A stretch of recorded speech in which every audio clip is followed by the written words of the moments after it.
Okay, welcome to this explainer. Today we're doing something really special. We're cracking open the raw broadcast transcripts to relive a match that literally stopped the football world. I'm talking about the day Morocco pulled off an absolutely historic, heart-stopping upset, securing their first ever victory against the legendary Brazilian national team.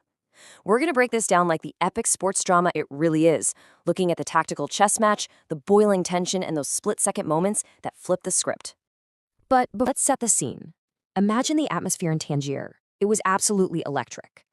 Our source perfectly sums up the stakes here, saying, it's the teamwork of Morocco putting the new generation of the Brazilian national team to the test. You've got Morocco, right? A super disciplined, fiercely organized squad riding high on the recent international success. And on the other side, a fresh, hungry generation of Brazilian talent desperate to prove they belong on the world stage. You could literally feel the tension from the very first whistle. So, how did these two giants clash? Let's look at their opening strategies. Brazil came out swinging, exactly like you'd expect. They were pressing incredibly high, playing this super aggressive highline, and leaning hard into the individual flair of their attackers. They wanted to completely smother Morocco right out of the gate. But Morocco? Man, they were cool as ice. They just absorbed all that intense pressure with a deeply organized defensive block. They were patient, their spacing was perfect, and they just coiled up like a spring, waiting for Brazil to make just one mistake in the midfield.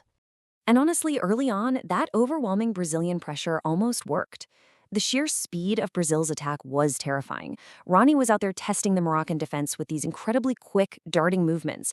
He'd drop back to cover defensively and then just sprint forward.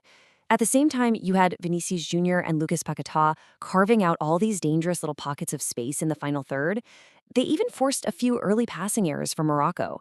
It really felt like Brazil was knocking on the door, about to kick it wide open. The momentum in that first half was an absolute roller coaster, heavily tilted in Brazil's favor. It all peaked during this sequence of pure chaos. Morocco's goalkeeper, Bounou, got caught way out of his box, leading to a massive scramble. And then moments later, Vinícius Júnior actually put the ball in the back of the net off a gorgeous pass from Alex Telles. The Brazilian fans went wild. But wait, the referee spots something. After this agonizing, incredibly tense delay, the goal is ruled out for offside.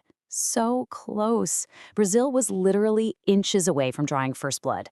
But right here, this is where the entire narrative shifts. See, Brazil's ultra-aggressive positioning, committing so many guys forward to keep that pressure up, actually left them structurally exposed to a lethal counterattack. The exact thing giving them dominance was turning into their Achilles heel. Morocco sniffed it out. They realized, hey, if we can just force one turnover in the middle of the park, we'll have a massive numbers advantage on the break. And that brings us to the moment of truth. When that midfield turnover finally happened, Morocco's transition was nothing short of flawless. Brazil makes a fatal passing error in the midfield. Instantly, boom, Morocco springs into action. They've got multiple attackers surging forward. Honestly, so many guys flying up the pitch they almost tripped over each other. The ball finds Sofiane Boufal inside the box. And what does he do?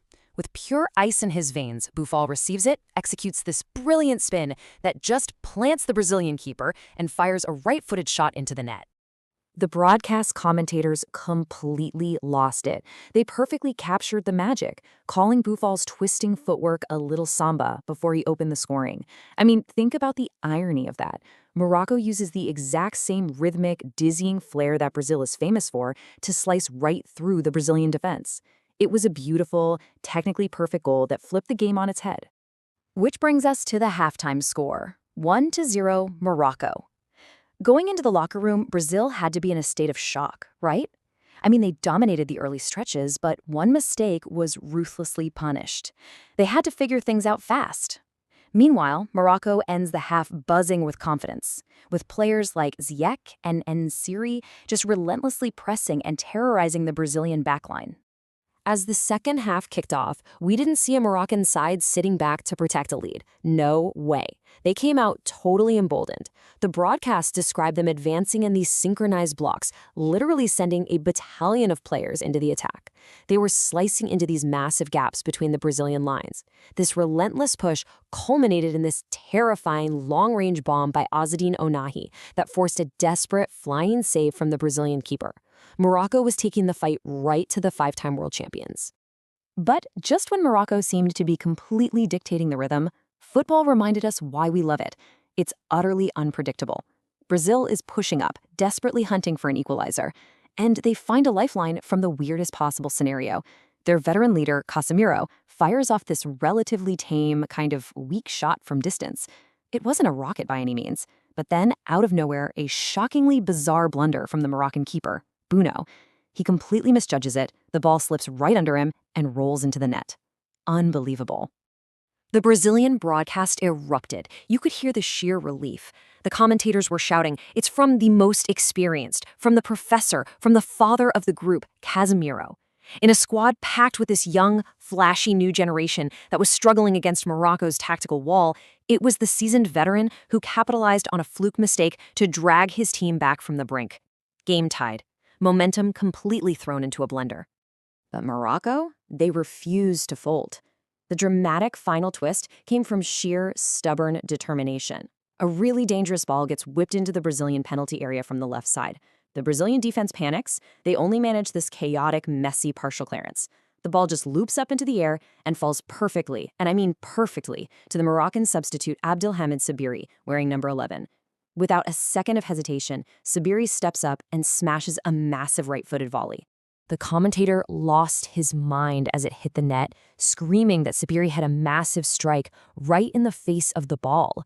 It was a goal of pure, raw power and sheer will. Morocco is ahead again, reclaiming the lead in the absolute most dramatic fashion possible. What a testament to the refusal to be intimidated by that iconic yellow jersey. Those final minutes, pure chaos. There was even a brief, totally unexpected power outage in the stadium, because, why not add a little more surreal drama to the night? Brazil threw absolutely everyone forward in a desperate, frantic push to salvage a draw, but the Moroccan defense held firm. They were an absolute brick wall. Finally, referee Sadok Selmi blows the final whistle in Tangier, cementing a result that literally sent shockwaves around the globe. And that brings us to the most important number of this entire explainer: 1. That one represents Morocco's first ever victory against Brazil in the history of international football. It's not just a win on a stat sheet. It's a monument to the evolution of this Moroccan program. They didn't get lucky. They tactically outmaneuvered, outworked, and ultimately outplayed one of the greatest footballing nations on earth. So, this historic 2-1 victory leaves us with a massive question. Has Morocco just written the definitive tactical blueprint for the modern game? We literally just watched a masterclass in how incredibly disciplined, patient teamwork, paired with lethal, aggressive transitions, can completely dismantle individual brilliance on the world stage. As we wrap up this explainer, I want you to think about this. Is the era of relying solely on superstar flair officially over? Are teams like Morocco showing us the future of international football? Thanks so much for joining me, and keep analyzing the beautiful game.